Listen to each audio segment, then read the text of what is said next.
Hello everyone, welcome to our webinar today on food allergy, where we will be learning about why food is part of the problem, but also food is perhaps also part of the solution. So allergy in its broadest sense is an inappropriate immune response to something that comes from outside the body or an exogenous trigger. This is an inappropriate response because the immune system should not react in this way to non-danger or non-threatening things in our environment. So you shouldn't get this kind of immune response to food. You shouldn't get this kind of immune response to pollen grains in the air and so on. And so really what it represents is a breakdown in immunological tolerance. And I'll come back to this a number of times. So the immune system is really designed to tolerate those things in the environment, such as food, such as pollens, that are no threat to us at all, and it doesn't make sense that the immune system reacts to them. So we are not meant to have these immune responses to allergens that we do that cause the allergy symptoms. So what is that immune response there to do? Why is it a mistaken response? So if you look at the biological responses associated with an allergic response, they're really designed to flush something away, scratch something away, wash something away. And really what it looks like is the type of immune response that is designed to deal with a parasite. So you flush something away because you cause a diarrheal response, so you flush away a parasite that's in your gut. You scratch away, so you have an itch on your skin that you scratch out the parasite that is underneath your skin. That's the itchiness that's there. And you wash away, for instance, by making excess mucus, for example, in the nose. So you have a runny nose in your sneezing and maybe even coughing to get rid of and to wash away a potential parasite that's there. But really this is a mistaken response. These foods, these pollens and so on are obviously not parasites. So it's a mistaken recognition by the immune system that's activating a response that's designed, really, historically speaking, to deal with parasites. So one of the big questions is of course, why is immune tolerance, which would prevent these responses, not induced? And I'll come back to that a few times during the next few minutes. So what types of foods can cause food allergy? Well, in theory, actually, any food can be involved in a food allergic response. There's about 120 different food types that an allergic response has been described to, but the vast majority fall within these what are called the big 8. So tree nuts, soy, fish, peanuts, shellfish, eggs, wheat and dairy. So what happens when you eat food? What type of immune response is induced? So when you eat a food, of course, it passes into your gastrointestinal tract, it's digested into constituent parts. Many of these peptides or proteins are sampled by the immune system, so you have these specialized cells called dendritic cells. These take up the proteins or parts of the proteins and digest them further, and then present what is found within the foods that you've eaten to T cells within local draining lymph nodes. And this is all part of a normal body surveillance system. So the immune system likes to survey what the body's encountering. And normally these T cells should mature into what we call T regulatory cells. So these are really the important cells to block the allergic response to foods. And if you have enough of these cells specific to the different food types, then you shouldn't get a food allergy. But for some reason, sometimes this doesn't happen, and instead you get an alternative pathway. So you have what we call a Th2 cell. These are the anti-parasite type pathways. These then induce an immune response to the food. You get activation of the B cells. They secrete an antibody subtype that's called IgE. These are particularly important for allergic responses. These antibodies travel in the bloodstream, and cells that are present within the mucosa, so within the nose, within the gut, within the skin, such as mast cells, basophils, become loaded with this IgE. So these antibodies that come from the B cells travel in the blood and then are bound by these cells in mucosal tissues. This is called a sensitized state. So you now have antibodies loaded onto effector cells that will recognize the food the next time you eat it. And the next time someone eats this food, the allergens, or the power portions of the proteins from the foods, bind to these antibodies on the cells. These cells degranulate, they become activated, and they release the chemicals that cause the symptomologies of allergy, such as histamine, for instance, causing itch in skin. I think what we also appreciate more recently is that the skin barrier is really important. So if the skin barrier is not working effectively, you also get some food antigen and allergens that can be sampled through the skin. For example, peanut dust or peanut is present in the dust in the air, and this can land on the skin. This is normal. But when the skin is damaged, then you get sampling of the antigen through the skin, and you bypass this system that's designed to induce T regulatory cells or regulation. And what happens is you get an allergic immune response to the food items that you've actually seen through your skin. But again, the question comes up, why is this tolerance pathway involving T regulatory cells and other types of regulatory cells, why is this not induced in everybody? This is really the big question. One thing I think as well is important to realize when you think about how the immune system sees a food, it doesn't see the whole food, it sees peptides or parts of the proteins present within the food. So for example, if you take milk, so you can divide milk into its whey protein or whey fraction and the casein fraction, and within those you have a number of different proteins which are listed here, and these numbers in red on the right hand side represent the percentage of milk allergic kids that have an antibody response to each of these proteins. So you can see some kids have a response to proteins within whey, some kids have responses to proteins that's within the caseins. But it gets a little bit more complicated, because even if you take one of these proteins and you look at where in the protein is the antibody binding to, remember most of these proteins are very, very big, and antibody binding sites are really only a few amino acids, so it's really much smaller.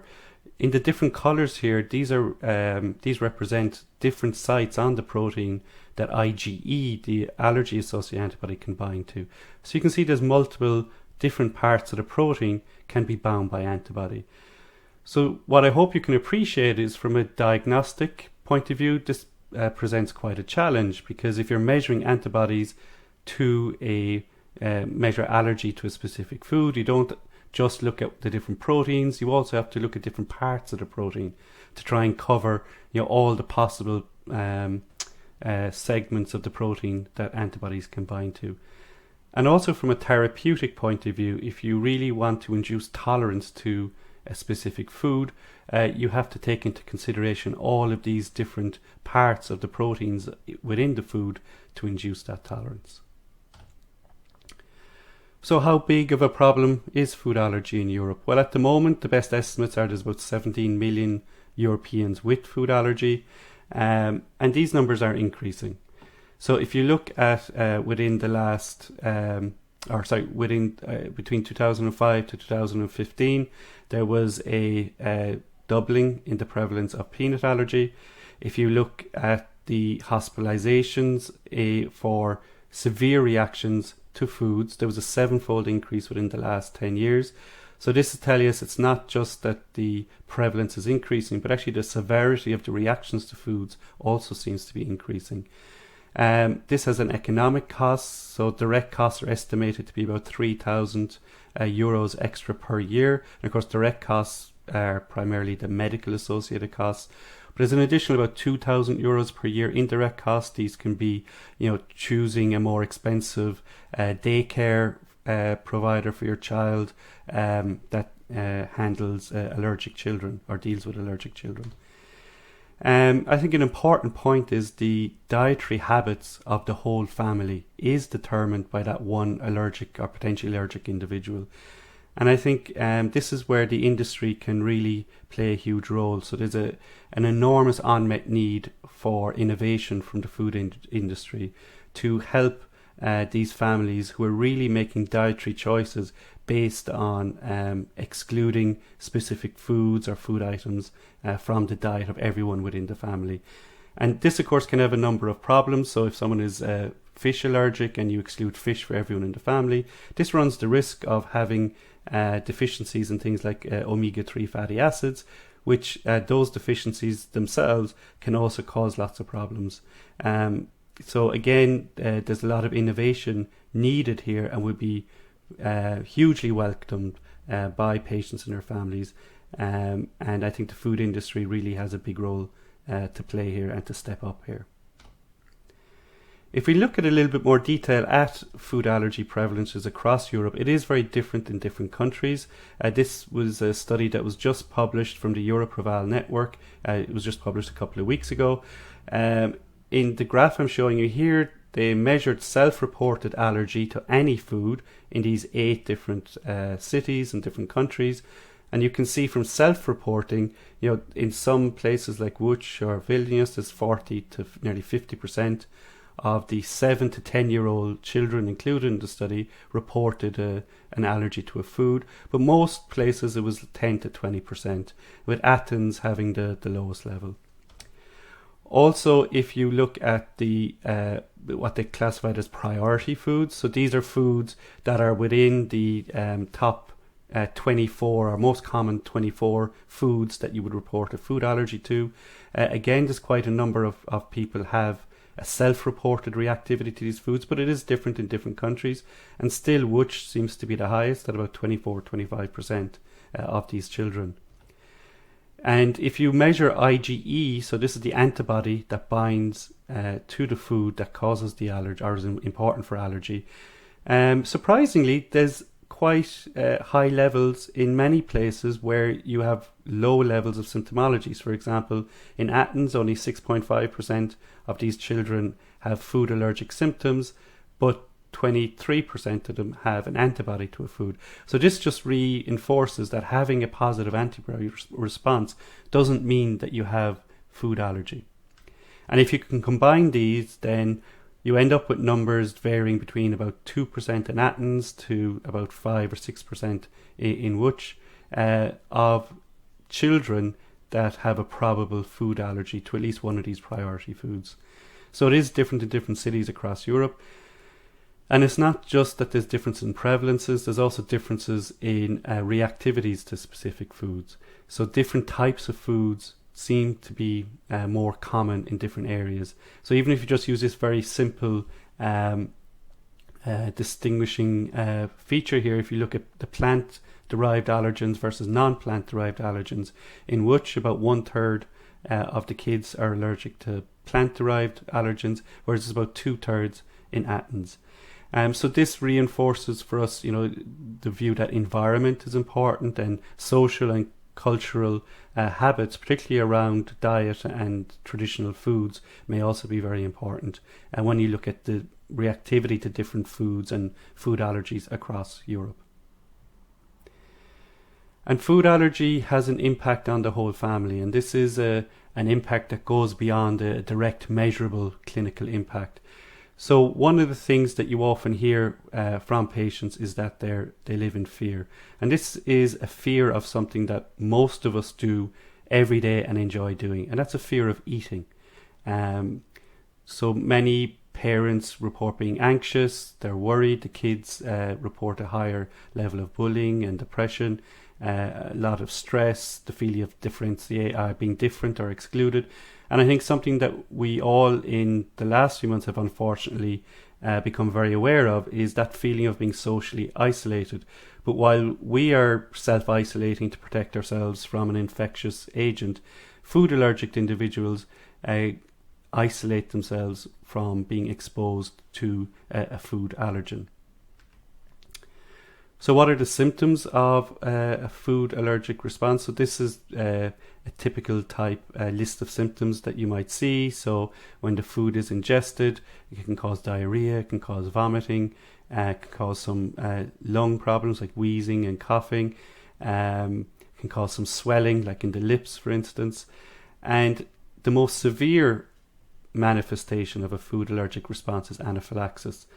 If you remember those cells that I said were present within tissues, the mast cells, so if you get a massive activation of these systemically, so all over the body, they dump out all of these reactive chemicals very quickly.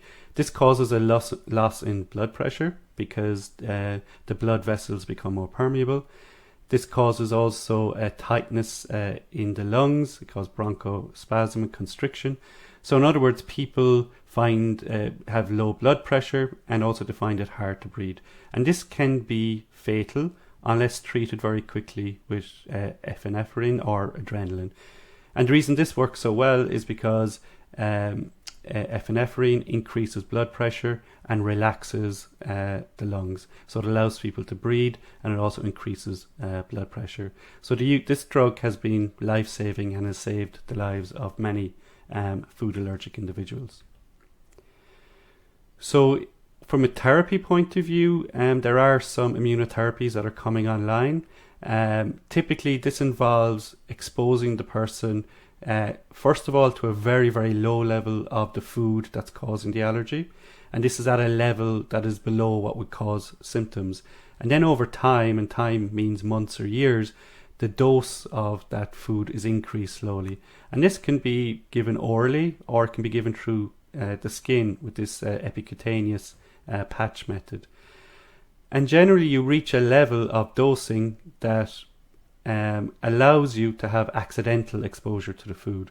So for instance, the purpose of this therapy is not to allow you to be able to eat a bag of peanuts, but it brings you to a threshold level whereby if you get an accidental exposure of some peanut in a food that you didn't know it was there, that exposure level will be less than your threshold activation level. And the type of immune responses that I've already talked to you about, the T regulatory cell response, you can see over the course of these months and years, you go from these Th2 IgE dominated responses all the way down to someone who becomes more tolerant of a dose that's meaningful. And that's associated with a lot of these T regulatory cells, some B regulatory cells, and a change from IgE to other antibodies like IgA or IgG4. So immunologically, you also see a change in these individuals. But we keep coming back to the question, so why don't we naturally see this induction of T regulatory cells and regulatory responses anyway in everybody? And one of the hints can be taken from this picture of the last half of the 20th century, whereby you can see all these infectious diseases decreased in prevalence over that time. But all these chronic inflammatory disorders, the non-infectious chronic inflammatory disorders, including allergies, these all increased over the same time period. So what we understand that to be associated with today is that we may have changed our exposure to microbes over this time. I'm not suggesting that exposure to pathogens prevents chronic inflammatory diseases, but this exposure to pathogens is a measurable event that allows us to predict that also exposure to other microbes, the non-pathogenic microbes, might also be reduced over that time frame. And it's not just exposure to microbes, but also our diet changed very significantly over this time. And just as an indication here, if you look at the number of fast food outlets that opened over this time in Australia, and I'm sure most countries are the same, you see also this big increase. And this is not to suggest that these food outlets are directly associated with food allergy. All I'm using this here for is, again, an indicator as a change in diet away from a more traditional type of diet to a newer diet.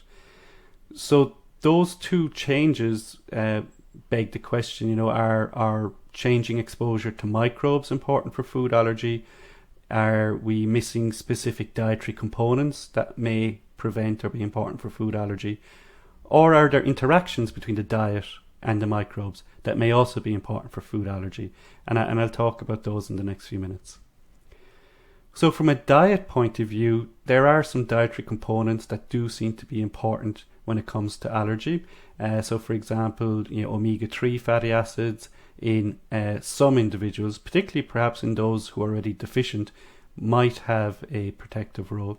But it is very complicated, as you know, looking at many of these different studies where some are protective and some are not protective. And we've tried to summarize the reasons for that in some of these reports that we've published from the European Academy of Allergy and Clinical Immunology. In addition to specific food components being important, I think one of the things that we realize could be very important is diet diversity. So increasing diversity of different food items could be very important from a food allergic point of view. And I'll show you an example of that in a moment. But before I go on to that, I mentioned that also our exposure to non-pathogenic microbes might be important. And here I'm talking about the microbiome, the human-associated microbiome. For the purposes of today, I'm just going to focus on the gut microbiome. There's an awful lot of bacteria living in the gut, and overall the number of bacterial cells in the body is probably about the same as the number of human cells. There's many different species. Probably for any individual you have 150, 200 different species living in the gut. But these many different types of bacteria all have different genomes. So if you add up all the genes associated with the bacteria, you have a few million genes. And this completely dwarfs the human genome of 20 million odd genes. So we're 99%, at least genetically speaking, we're 99% bacteria. And these bacteria generate a lot of metabolites from our foods. The diversity of microbes is also related to the diversity of our foods, because we actually as humans lack the enzymatic machinery to digest many of these foods, or at least to digest them fully, whereas these microbes really go to town on many different foods that we eat. And many of the metabolites that are made from the digestion of these foods are immunoregulatory and do have effects on the immune system. So it may be that by missing certain microbes, by missing certain foods, or missing the interaction between microbes and foods, we could be losing immunoregulatory compounds that actually we are usually designed to work with.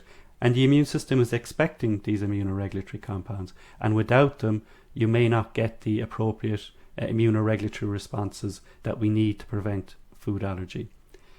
And actually some studies now indicate that in post-industrialized populations, at least in certain studies, there may be up to a 30% loss in microbial diversity within the gut microbiome, comparing to hunter-gatherer type non-industrial microbiomes.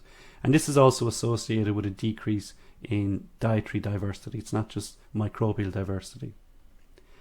So is there any examples in the literature that we can look to support this missing microbe or missing metabolite concept? And actually there's quite a few examples. I'm just going to show you one or two. So this was a study that was published last year, and what these authors did was they took germ-free mice, so mice that don't have any microbiome.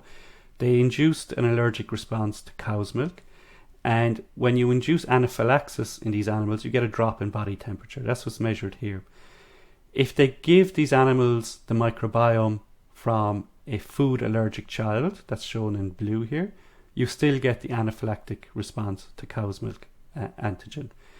Whereas if you give the mouse microbiomes from healthy children, you block this anaphylactic response. So you can already very simplistically see that there's something missing here within the microbiomes of the food allergic child that the microbiome of the healthy child has.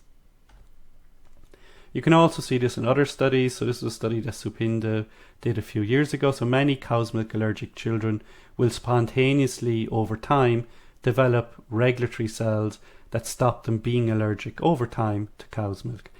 And this is associated or predicted by the composition of the gut microbiome. So there are certain there's a composition of the gut microbiome that seems to be associated with the development of tolerance to cow's milk antigens. And also with our own work, when we've been looking at specific microbes and their abilities to induce regulatory responses in humans, this is an example of one microbe that does this very well. This was a study we did in healthy human volunteers. These people consumed this microbe for 8 weeks, and we looked at the numbers of T regulatory cells in peripheral blood before and after this 8-week treatment. And what you can see is there was a nice 10 to 15% increase in the numbers of these T regulatory cells systemically in these human volunteers.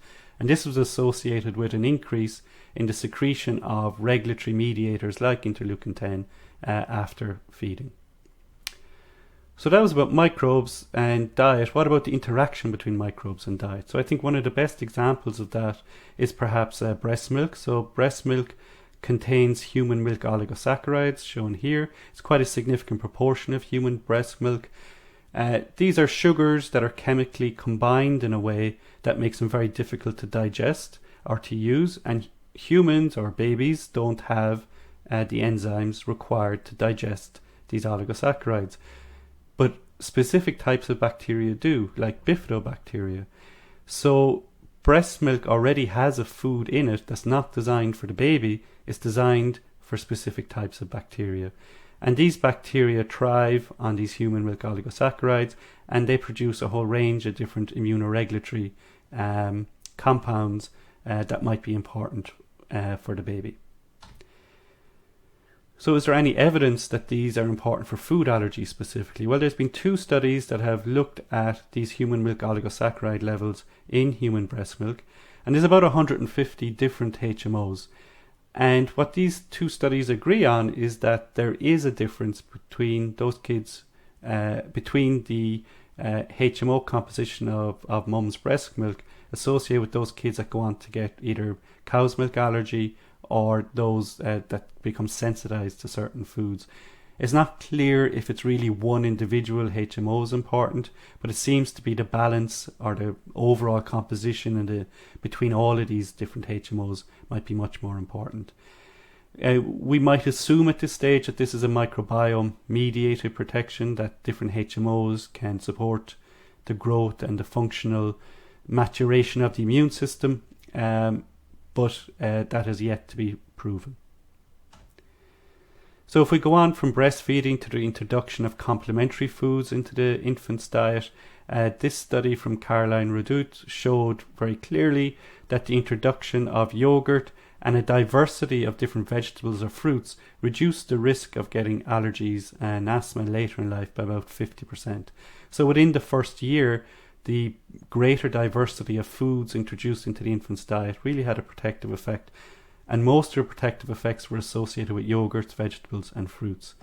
So we were wondering, could there be an interaction between these yogurts and vegetables and fruits? So for example, could the yogurt be giving or providing probiotics or new microbes to the infant, whereas the vegetables and the fruits is providing substrates like non-digestible fibers for the microbes here to digest and to use.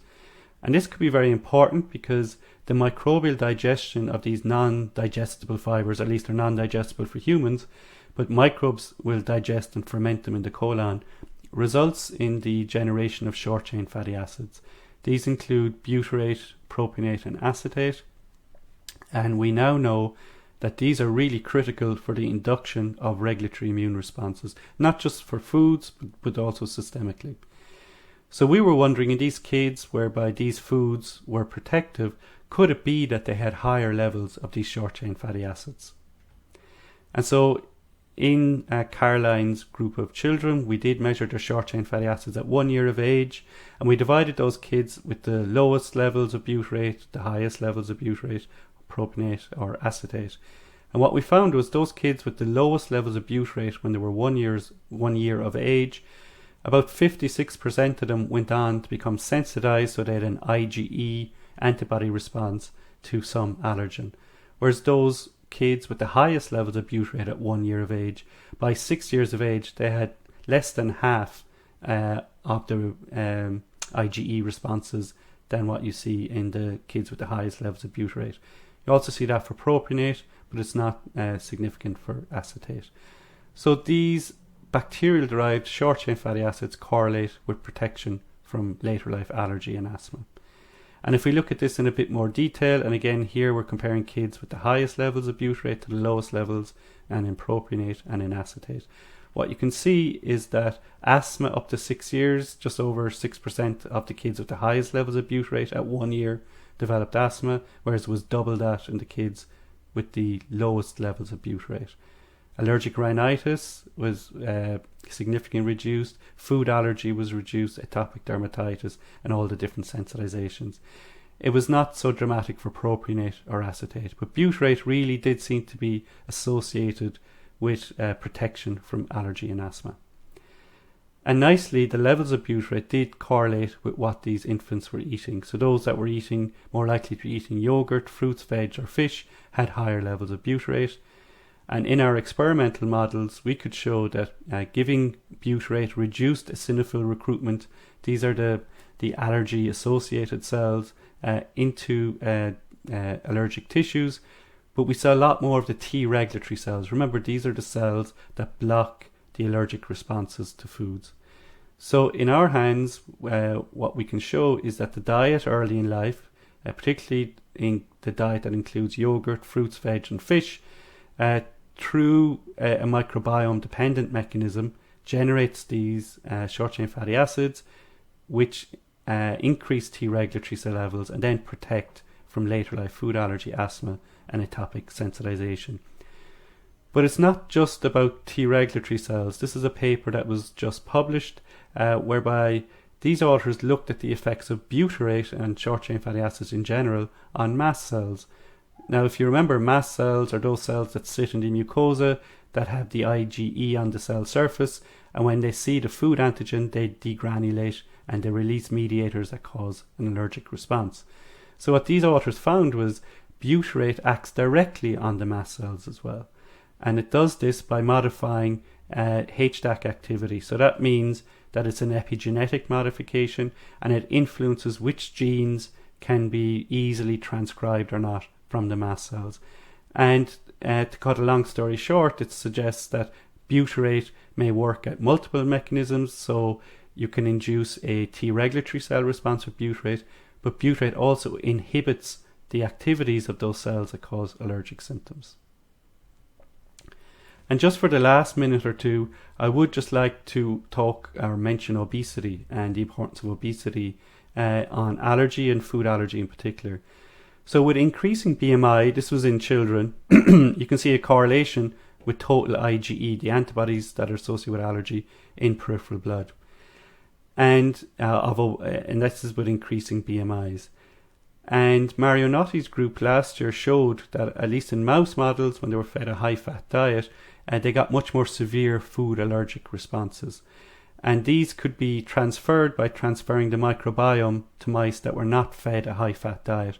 So this susceptibility to more exaggerated responses to foods was transferable by the microbiome from high-fat fed animals. In our own studies, we can see that the impact of high-fat feeding or obesity on the gut microbiome is dramatic. We see a very, very significant change in the microbiome, and we see a reduction with increasing BMI or with increasing obesity in the bacterial types that we know are important for regulatory responses, such as, for example, Bifidobacteria or Faecalibacterium. These all decrease with increasing BMIs. And also, if we look from an inflammation point of view, all of these obese individuals have a activated low-level chronic inflammation that's happening systemically. So the relationship in between food allergy and obesity is a complicated one. It's not a Th2 type relationship as we see for other types of food allergy, but it seems to be that with the change in the microbiome and this promotion of inflammatory responses generally, that you get more reactivity to foods and food allergy in obese individuals. So finally, just to summarize, what I would like to leave you with is that while foods are the items that the immune response is reacting to in food allergic individuals, I think there are certain foods and definitely there are certain microbes and food microbe interactions that can help to prevent and perhaps ultimately treat food allergy. In particular, we feel that fruits, veggies, and dietary fibers are very important to feed an increasing diversity of the microbiome, which generates a whole range of different metabolites such as short chain fatty acids that ensures a very potent induction of immune tolerance to foods. Short-chain fatty acids are really just the tip of the iceberg. They're the ones we know best. But clearly there are many other metabolites that are produced by microbes following their fermentation of foods, especially high fiber containing foods, which we feel also have an impact on the immune system. And these metabolites are being intensely investigated at the moment.